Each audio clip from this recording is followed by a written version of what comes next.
In the heart of Balete, Batangas, a new beacon of hope and guidance stands tall, the Rotary Marker.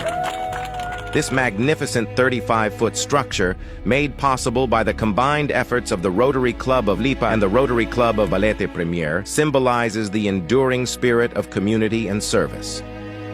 The unveiling ceremony, held at the beautiful Balete Mini Baywalk, brought together leaders and residents to celebrate this landmark of unity and progress.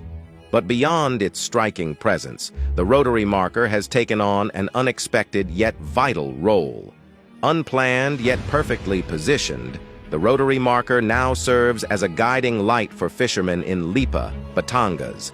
Its radiant glow cuts through the early morning mist, providing safety and direction for those setting out to sea.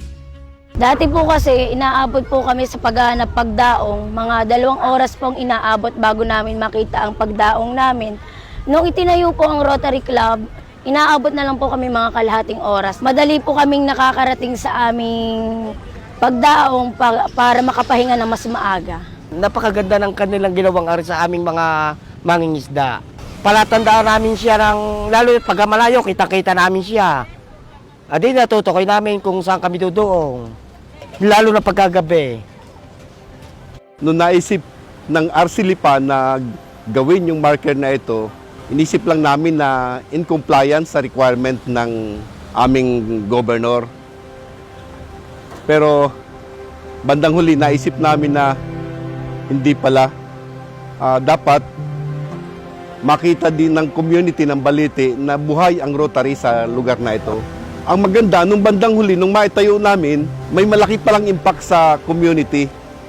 Hindi namin akalain na malaki palang impact sa mga mangingisda ng Balete na nagiging landmark. At itong lugar na ito, dito mismo kasi dumadaong yung mga mangingisda. At para naman sa ating turismo, ito ay nagiging marker din sa ating mga dumadayo dito sa bayan ng Balete. Kasi sa dinami-daming mga markers ng Rotary Club, ito ay isa sa pinakamalaki marker na matatagpuan dito sa bayan at sa probinsya ng Batangas. This unintended benefit has made the Rotary Marker an essential part of daily life, embodying the Rotary motto, service above self.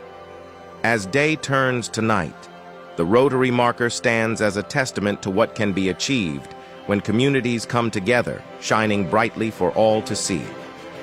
Under the leadership of hope-creating President June Sanchez, the Rotary Club of Lipa and the Rotary Club of Balete Premier continue lighting the way to a brighter future.